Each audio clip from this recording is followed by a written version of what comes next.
The Accessible Insulin Pump Task Force is made up of people who are blind or low vision that are long-time pump users or wish they could be.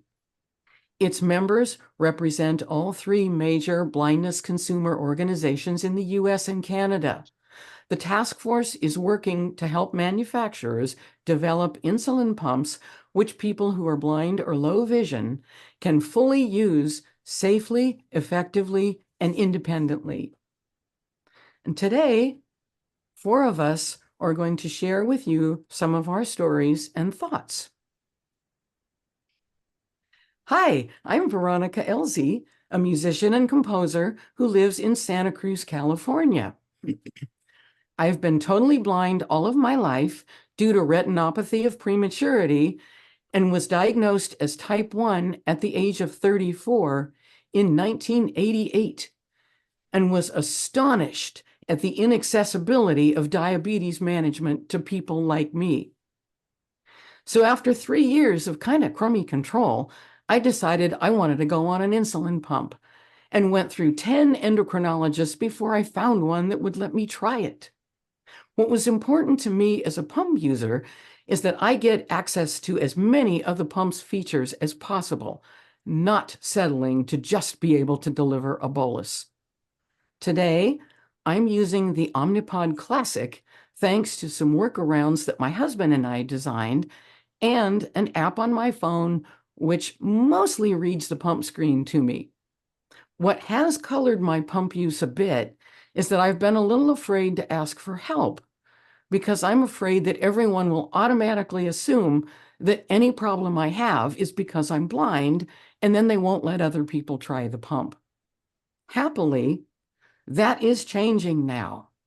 And with the advent of the new pumps like the Mobi and the Omnipod 5 that are completely controlled by an app on a smartphone, guess what? We gain access because our phones talk to us. So what I hope you take away from this session is that it's time to start encouraging your blind clients to take a look at these new pumps and give them a try, and to realize that we are no more of a liability or risk than any of your other clients. Because frankly, we've had to learn to be more attentive to function in our everyday lives. And now, Patricia. Yes, hello everyone. My name is Patricia Maddox and I live in Vancouver, Washington. I was actually a member of your group many years ago when I was working as a registered dietitian and diabetes educator. My diabetes was diagnosed in 1961 and I've been using insulin pumps since 1997. A couple of years ago, I decided I really wanted to take advantage of an automated insulin delivery system, so I got the Tandem T-Slim X2 pump. Let's do a little experiment here. I would like you to close your eyes for a minute and imagine doing all the tasks that are necessary to use a Tandem T-Slim pump, and it will become very evident very quickly that you simply cannot do everything. My husband does have to assist me with various of the aspects of the pump, and this adds a lot of additional stress and anxiety and the need for family scheduling around the use of this pump.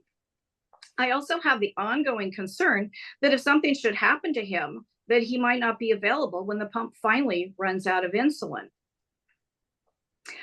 A lot of people that are blind with low vision actually do not use insulin pumps because they're not willing to deal with all the extra challenges and anxiety.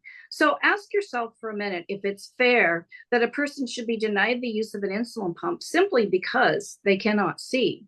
What I'm really hoping that you can help us with today is to advocate for us every time you're talking with a pump manufacturer and their representatives, other healthcare professionals, and even patients to increase the awareness of accessibility for insulin pumps, because low vision and blindness can happen to anyone at any time.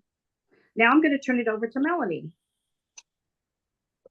Hello, everybody. My name is Melanie Torrance. I'm a type 1 diabetic. I live in Columbia, South Carolina. I am what's considered low vision, which does mean that I am legally blind, but I still have some vision left to operate with. I I, like Patricia, am using the Tandem T-Slim X2 insulin pump with high-powered magnification glasses. I can use the pump. I can see what's on the screen, partly because it's real high contrast. It's black with light letters, so it helps me see it. But I still have difficulty with some aspects of the pump. I have to have assistance with changing the cartridge and filling the tubing. But other than that, I am, like I said, considered low vision, so I do have some sight to operate with. I wish you would help us with creating a culture of accessibility so that we can move forward. Now I'll hand it over to Tom.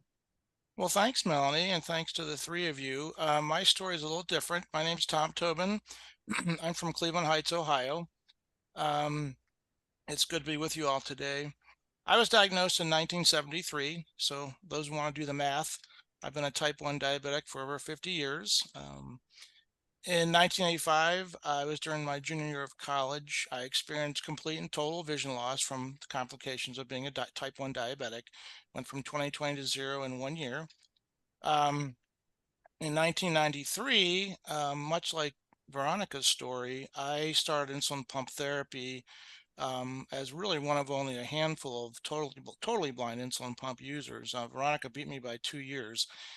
She was in 91. So mostly I was able to do the things with an insulin pump independently. I could fill the reservoir with insulin. I could prime the tubing and apply the infusion set. And of course, I could do a bolus. But if I needed to do anything else with a pump, it required sighted assistance. Simple things like being able to change the time, change the basal rate, try to use a temporary basal rate setting, a square wave bolus, all of that required sighted assistance. And that obviously is not an ideal situation for somebody who's totally blind, because you really can't take advantage of all the bells and whistles, if you will, of an insulin pump. I went off insulin pump therapy in 2017 simply because I acquired scar tissue buildup. So I was getting a lot of occlusions, which means I was getting high pressures in the pump and no deliveries, which obviously was a problem. So I transitioned insulin pens that night. Actually, I took a shot of Lantus, went back to bed, and been on insulin pens ever since. And I've had relatively good success. I've been able to keep my time in range around between 80 and 85%, 90% if I'm really good, which has been great. But I would love to get back on insulin pump, but as my three colleagues alluded, I'm just not willing at this point in my life to put up with the barriers and the headaches and the workarounds. So I'm waiting for that fully accessible insulin pump where I can do everything myself from A to Z, top to bottom, back to front, all on my own without having to in the need for site assistance. So as Melanie intimated about developing a culture of accessibility, we really, on the Accessible Insulin Pump Task Force, are compelling pharma to really integrate universal design into their next generation of durable medical equipment so that it's available to everyone that would like to avail themselves of insulin pump therapy, much to Patricia's point about we shouldn't be denied access to an insulin pump simply because we can't see. Now back to you, Allison.